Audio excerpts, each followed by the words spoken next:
Hey guys, this is Anurag Sharma and welcome to your maths class, and today we are going to do a very important topic that we have already started in previous class, how to write congruency relation. ठीक है, and I have already told you कि 7th class में इसका complete base है. ठीक है, और I hope किसी ने तो उठा के देखी होगी बुक वाली 7th, और जैसे कि मैंने प्रीवियस लेक्चर में आपको बता के गया था. And who join this channel first time उसको बता देते हैं भाई यहाँ पे क्लास बाय क्लास चल रहा है आपका, तो आप रेगुलर स्टडी कर सकते हैं यहाँ से. ठीक है, हाँ जी.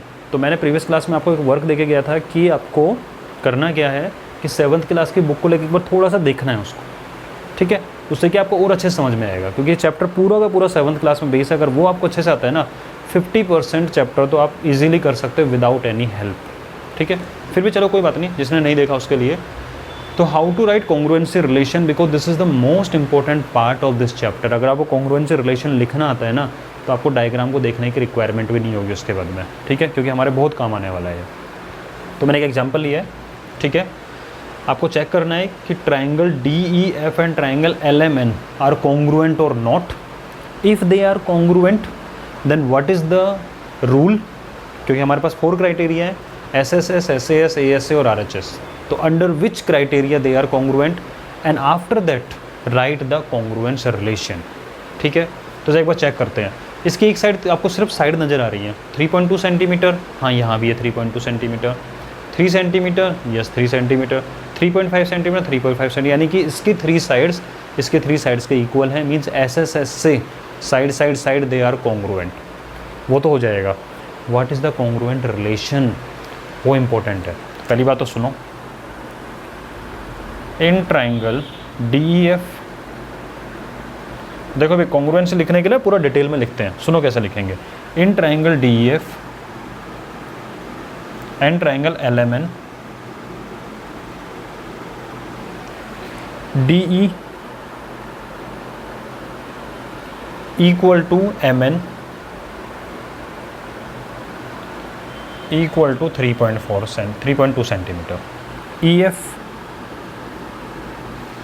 इक्वल टू LM या ML, एक ही बात है, यहाँ कोई फ़र्क नहीं पड़ने वाला. ठीक है, LM equal to 3 centimetre and DF equal to LN equal to 3.5 centimetre by SSS by SSS. ठीक है, उसके बाद जो रिलेशन लिखने वाले हो ना, तो ये मत लिख देना कि triangle DEF is congruent to triangle LMN. No, इस वे में नहीं चलेगा. मैंने कहा था 2 फ्रेंड्स होते हैं. ठीक है, फर्स्ट वाला घूम के आया कहीं पे, और सेकंड वाले को आके उसके बारे में खूब उसने तारीफ़ करी कि भाई ऐसा है, वहाँ पे ये है, वहाँ पे ये था, वो था. बोला वो सब तो ठीक है, जाना कैसे ये बता दें मुझे. बोला ठीक है, मैं जैसे गया तो वैसे चले जाना. कैसे गया था, ये कैसे भी जा सकता है, ये कैसे भी जा सकता है. तो आपकी मन मर्जी है, चलो ऐसे ले लेते हैं कि वो स्टार्ट ऐसे किया, फिर ऐसे गया और फिर ऐसे आया. ठीक है, मैंने देखा ही नहीं कैसे जा रहा है वो. तो इस चीज़ को आप लिख दो शांति से कि ट्राइंगल FDE, भाई स्टार्ट ऐसे कर रहा है, फर्स्ट पाथ ये है उसका जाने का, तो लिख दो इसको, इससे कोई फ़र्क नहीं पड़ने वाला. ठीक है, FDE, ट्राइंगल FDE कॉन्ग्रुएंट. ठीक है, आप चाहो तो ऐसे भी लिख सकते थे EDF, चाहो तो ऐसे लिख सकते हो DEF, DFE. इससे कोई फ़र्क नहीं पड़ेगा एक ट्राइंगल से. तो दूसरे में देखना है. इसने पूछा रास्ता बताओ, तो इसने बोला भाई देखो रास्ता ऐसा था, सबसे पहले 3.5 वाले पे चलना और उसके बाद में टर्न लेना है 3.2 पे. ये इंपॉर्टेंट है कि 3.5 पे जाना और टर्न लेना है 3.2 पे. इतनी पहचान काफ़ी है चलने के लिए, क्योंकि ऑटोमेटिकली तीसरा तो बच जाएगा अपने आप. तो बोले 3.5 पे चलना है, 3.2 पे टर्न लेना है, 3.5 पे चलना है, 3.2 पे टर्न. इसने याद करता गया. बोले 3.5 पे चलना है, 3.2 पे टर्न लेना है. उसने रास्ता ढूंढा अपना. बोले यार अगर मैं 3.5 पे ऐसे चलूँ तो 3.2 पे टर्न नहीं आ रहा, 3.5 पे चल के 3.2 पे टर्न ये आ रहा है, तो कोई बात नहीं, ये ऐसे चला जाएगा. ठीक है, तो इसका रिलेशन क्या बन गया, ये रास्ता. तो LN, ट्राइंगल LN और फिर M, ये भी लिखा जा सकता है. अगर आपको ये अच्छा नहीं लगता, कभी कभी बुक में होता है कि प्रूव करो ये वाले ट्राइंगल कॉन्ग्रुएंट है, तो वो DEF की फॉर्म में दे सकता है. तो चलो देखते हैं. अब बनाना सिखाता हूँ मैं आपको बिना एरो के कैसे करना है, क्योंकि ये चीज़ें तो मैं 7th में बताता हूँ। बच्चे होते हैं वो एरो लगा लगा के करते हैं, आपको एरो लगा के थोड़ी ना करना है, आपको एरो माइंड में लगाना है। कैसे? और ये रिलेशन भी ठीक है। और अगर आपका मन कर रहा है सर बिना एरो के बताओ, तो आप DEF लिखना चाहते हो, एक अच्छा लग रहा है सर, DEF लिखेंगे, लिख दो ट्राइंगल DEF। DEF रास्ता देख लेना एक बार, बोले पहले 3.2 और फिर 3, 3.2 और फिर 3, तो पहले 3.2 और 3 तो ये चलेगा, 3.2 और 3 तो N M L, 3.2 और 3 N M L, N M L, ख़त्म।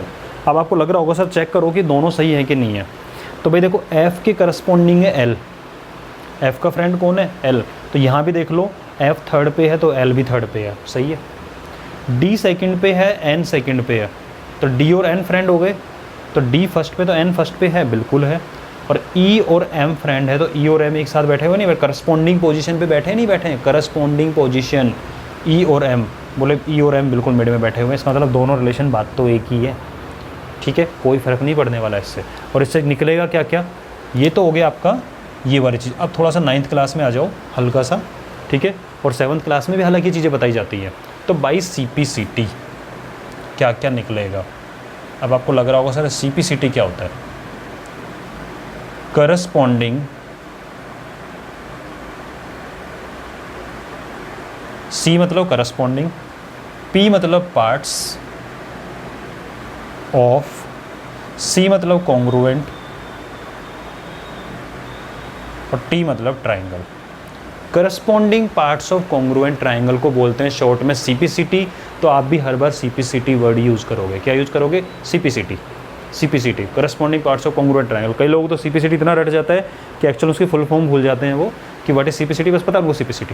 तो ऐसा नहीं करना है हमें, CPCT corresponding parts of congruent triangle. बोले सर इसका मीनिंग क्या है? इसका मीनिंग यही है यार कि अपन जो लिखते हैं ना कि एंगल ये इसके इक्वल होगा, ये इसके इक्वल होगा, ये इसके इक्वल होगा, ये साइड इसके इक्वल, ये साइड इसके इक्वल, तो वही तो लिखना है। तो आप लिखो DE पहले लिखना स्टार्ट करो। तो corresponding parts of congruent triangle, कौन कौन से करस्पॉन्डिंग पार्ट्स निकले? 7th क्लास में भी आता है। क्या होता है ये आपने क्वेश्चन देखा होगा कि check whether these two are congruent और not, if they are congruent write their corresponding parts, ठीक है। और करस्पॉन्डिंग पार्ट्स 6 होते हैं, मैंने बताया था। 3 तो एंगल वाला काम होता है, ठीक है, और बाकी 3 क्या होते हैं? साइड्स होती है। और मैंने कहा था आउट ऑफ दीज 6 3 तो आपके साथ मिलके गेम खेलेंगे और बाकी 3 का फाइंड करना है अपन। 3 तो आपके साथ डैम देंगे और बाकी 3 क्या होंगे, अगर प्रीवियस क्लास आपको याद है तो, ठीक है। तो भाई एंगल D एंगल N के इक्वल होगा, मैं इससे लिख रहा हूँ और फिर चेक करेंगे इसमें करेक्ट है कि नहीं है, यानी ये वाला रिलेशन। वैसे तो ठीक है, आपको पता लग गया है। Angle D equal to angle N, angle E equal to M, देखो फर्स्ट वाला फर्स्ट के इक्वल, सेकंड वाला सेकंड के equal, angle E equal to angle M और angle F equal to L। DE side NM के equal, EF ML and FD या DF NL। Check कर लो इससे भी वही आ रहा है क्या? FD इक्वल टू LN, हाँ भाई FD इक्वल टू LN या NL एक ही बात है। DE equal to NM, D equal to NM है और FE इक्वल टू LM ये आ रहा है, ठीक है। Angle F equal to angle L, हाँ F और L, D और N, D और N, E और M, E और M, ठीक है। तो this is the way how to write congruency relation.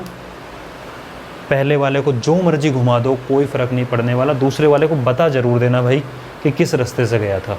पता लगे ये गया दूसरे रास्ते से और बता दूसरा रहा, ये भटक जाएगा, ऐसा नहीं करना, ठीक है। तो ये आपका मेथड हो गया। SSS रिलेटिव एंड 2 एग्जाम्पल कराए हैं। अब हम करने वाले SAS, बाकी 2 दूसरे के। खड़ूस सास को लेके आते हैं अभी, ठीक है। हालांकि कोई वैसे सास वास को देख नहीं रहे होंगे ये वीडियो, ये वाला, वरना क्या होता चिढ़ जाते क्या मैं खड़ूस बोल दिया, ठीक है। सारी नहीं होती है, फिर भी हम मान लें खड़ूस सास है, हमारा समझ में आएगा। वो चेंज नहीं हो सकती। साइड इंक्लूडेड एंगल चाहिए, मतलब इंक्लूडेड एंगल ही चाहिए उनको। ये काम ऐसे होना चाहिए, मतलब ये काम ऐसे ही होना चाहिए। उनको पकड़ के लेके आते हैं अभी, ठीक है। तो एक बार इसको नोट करो। नेक्स्ट क्वेश्चन लिखता हूँ मैं। हाँ जी, सो ये क्वेश्चन है, क्वेश्चन डिटेल आपको समझ में आ जानी चाहिए कि there are two triangle A B C जिस in which A B 7 B C 5 angle भी 50 होगा, जो भी होगा हमें तो डायग्राम बनाना है, and triangle D E F. Question क्या बनता है इसके बाद में कि check whether they are congruent और नॉट, पहली बात। Second, if they are then under which criteria, S S S, S A S, A S A, R H S, कौन सा क्राइटेरिया है, and then write the congruency relation. ठीक है, चलो diagram बनाते हैं। ट्राइंगल ए बी सी बनाया,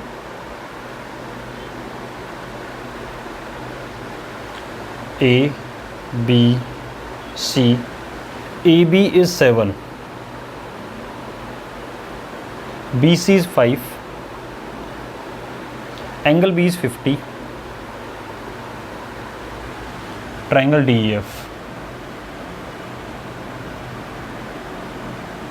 ठीक है, डी ई एफ, मैं जानबूझ के ऐसा बना रहा हूँ उल्टा। ठीक है, D 5, E F 7 and angle E is 50। वरना आप तो अगर यहाँ बनाता तो उठा के सीधा रख देते इसके ऊपर। ठीक है, अब सुनो भाई, आर दे कॉन्ग्रुएंट और नॉट। तो आपने पहला क्राइटेरिया चेक किया S S S, side side side, क्या 3 साइड गिवन है? 3 साइड तो गिवन नहीं है, 2 साइड गिवन है। ओके, गिवन क्या है? बोले 2 साइड और 1 एंगल गिवन है। अच्छा, 2 साइड और 1 एंगल, तो एस एस तो नहीं है कहीं? बोले अच्छा, बोले एस एस के अंदर तो इंक्लूडेड एंगल होता है। इंक्लूडेड एंगल का मतलब दोनों साइड के बीच वाला एंगल। तो यार दोनों साइड के बीच वाला एंगल ही तो दे रखा है। ठीक है, अच्छा यहाँ तो ठीक है, क्या है, दोनों साइड के बीच वाला एंगल दे रखा है। हाँ, तो एस एस लग सकता है। अब चेक करो वैल्यू तो सेम है या नहीं है। बोले इसमें भी 7 सेंटीमीटर है, बोले इसमें भी 7 है।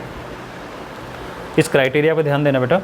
एस ए एस का मतलब होता है फर्स्ट वाले ट्राइंगल की एक साइड, दूसरे वाले, देखो इस एस का मतलब क्या है? साइड।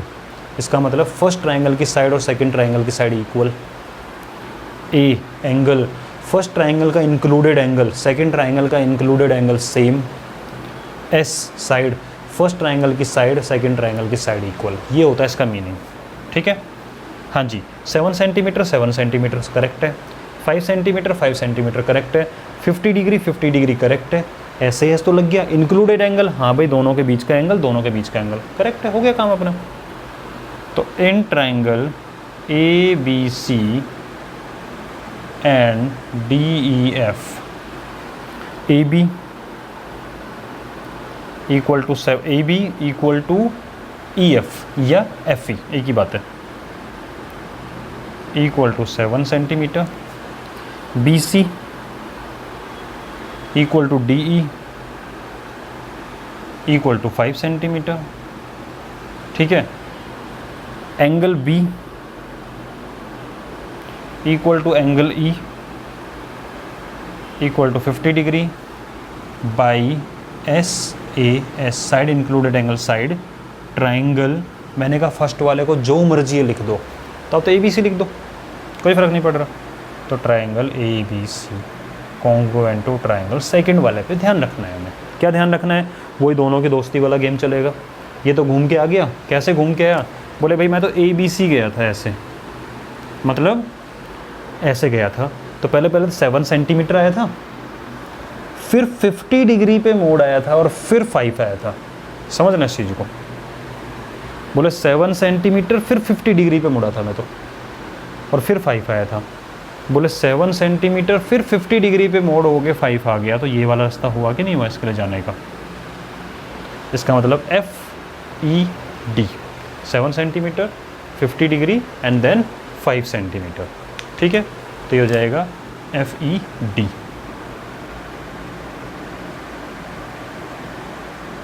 एक बार देख लेते हैं कहीं हमने कुछ मिस्टेक तो नहीं की है। ठीक है, एक बार नज़र डालो इसके ऊपर। ठीक है भाई, सही लिखा है। जो रास्ते पे गया 7 सेंटीमीटर फिर 50 डिग्री फिर 5, 7 सेंटीमीटर 50 डिग्री 5, रास्ता तो यही होगा।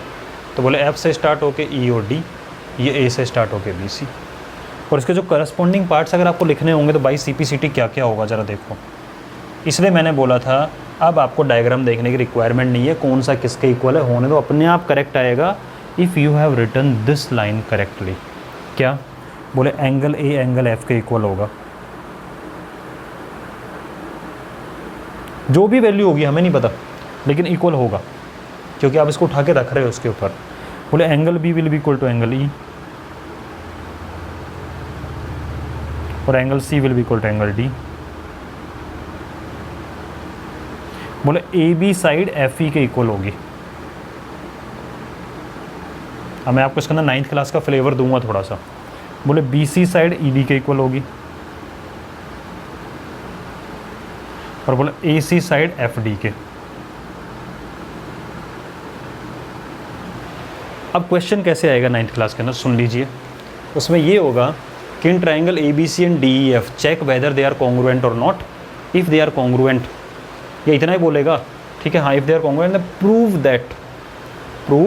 दैट ये अपना ए बी और बी सी वाला आ गया ना। हाँ, prove that A C equal to F D. Prove A C equal to F D and, ठीक है, angle A equal to angle F and angle C equal to angle D. ये आपका question बन के आ जाएगा 9th क्लास में, ठीक है। कि these two triangle details are given, check whether they are congruent और not. If they are congruent then prove that A C equal to F D, angle A equal to F, angle C equal to D. अब आप मुझे बताओ, जो triangle given थे क्या आप देख के बता सकते हो कि angle A equal to angle F है? हमें पता ही नहीं इसकी वैल्यू क्या है, ठीक है। क्या angle C equal to angle D, हमें मालूम ही नहीं क्या वैल्यू है। क्या A C equal to D F बोल दोगे आप इसको? हमें मालूम ही नहीं है कि साइड की लेंथ क्या है। तो कैसे करोगे? अगर ये कॉन्ग्रुएंट हैं, इसका मतलब एक दूसरे के ऊपर रख सकते हैं इसको, बिल्कुल एग्जैक्टली कवर करेंगे। और जब कवर करेंगे तो कॉन्ग्रुएंट पार्ट क्या, करस्पॉन्डिंग पार्ट क्या होते हैं? इक्वल होते हैं। तो आपने प्रूव कर दिया कि A C equal to F D, ये आपने प्रूव कर दिया by C P C T. Angle A equal to F की रिक्वायरमेंट थी, ये हो गया proof. Angle C equal to angle D चाहिए था, ये हो गया प्रूफ। समझ गए? तो ये आपका फ्लेवर 9th क्लास का धीरे धीरे ऐड कर रहा हूँ इसके अंदर कि आपका क्वेश्चन किस वे में बनेगा, आपसे वो प्रूव करवाएगा। और जो कि हम CPCT से लिखने के बाद में बताएंगे कि हमें भाई ये 6 थिंग्स पता लगी हैं। टोटल 6 होती हैं इसके अंदर डायग्राम में इसके अकॉर्डिंग।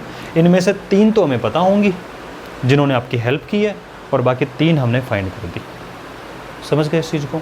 तो ये होगा। तो होगा क्या, जब हमें प्रूव करने वाले क्वेश्चन आएंगे तो हम एक्चुअल में इनको लिखेंगे नहीं, इनको नहीं लिखेंगे। क्यों नहीं लिखेंगे? ये तो डायग्राम में ऑलरेडी हमें गिवन है, तो जो गिवन है वो नहीं लिखा जाता, ठीक है। अभी तो मैं आपको लिख के समझा रहा हूँ।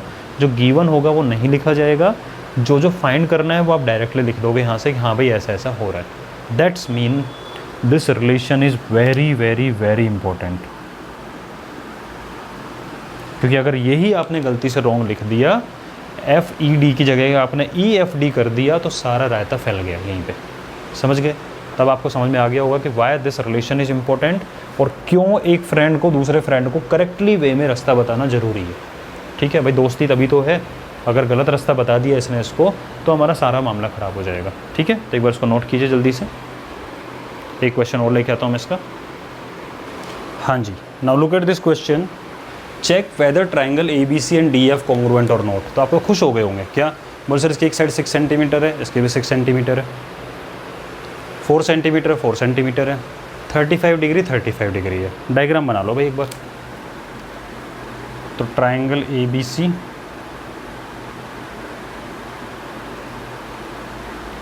And triangle D F,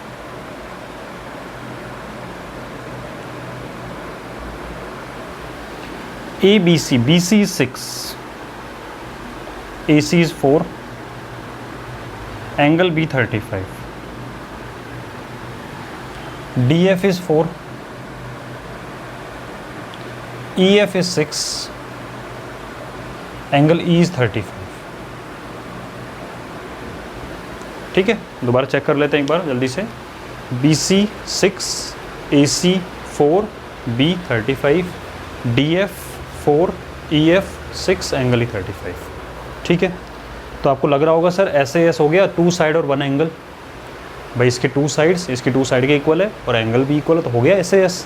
but ज़रा ध्यान से देखो यार, इसलिए मैंने बोला था ये खड़ूस सांस है, इसको सामान जहाँ रखना चाहिए ना वहीं रखना है, वरना बहू के नाक में दम कर देगी।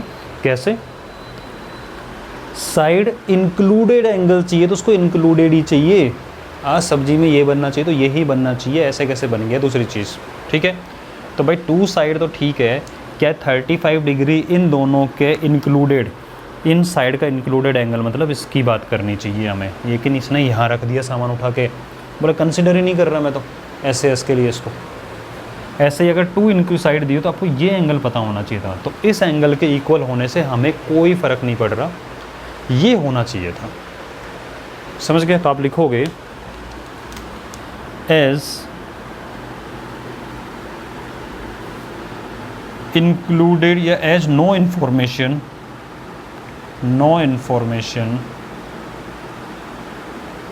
अबाउट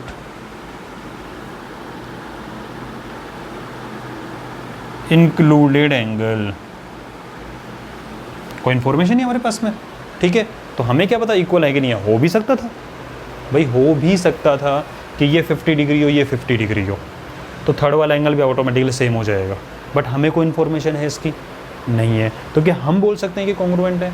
नहीं बोल सकते, हो भी सकता है, ठीक है, डिपेंड करता है ये वैल्यू कितनी होगी उसके ऊपर डिपेंड करता है, ये 60 डिग्री ये भी 60 डिग्री हो, ठीक है, तो हो जाएगा, लेकिन हमें अभी नहीं पता। So we have no information about included angle, so we can not say that these triangles are congruent। देख लिए भाई तेवर कैसे तेवर है, ठीक है, समझ में आ रहा है ना। तो ये चीज़ है कि ट्रायंगल कॉन्ग्रुएंट है या नहीं है, स्ट्रिक्टली हमें रूल फॉलो करना है, ठीक है, कि side included angle means included angle के बारे में इंफॉर्मेशन होगी, then only we can check. अच्छा, इस क्वेश्चन को मैं थोड़ा मॉडिफाई करके समझाता हूँ, ठीक है, एक बार इसको नोट कर लो, थोड़ा मॉडिफाई करता हूँ।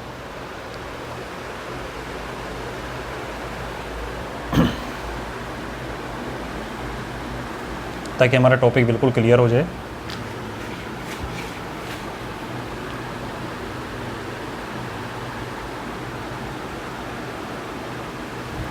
मान लीजिए कि इसमें एंगल C इक्वल टू दे के रखा होता है 50 डिग्री और angle F equal to 60 degree.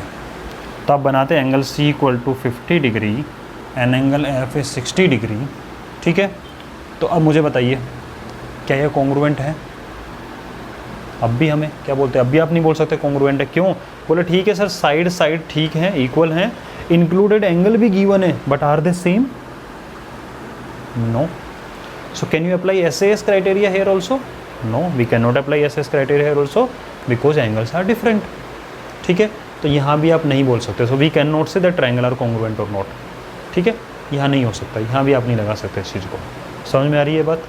तो इस तरीके से आपको देखना है, SAS mean side included angle side, first triangle की वो सेकंड वाले के साइड इंक्लूडेड एंगल साइड, यानी अगर ऐसा होता तब आप बोलते side side side side included angle. So भाई SAS both triangle are congruent. समझ गए इस चीज़ को?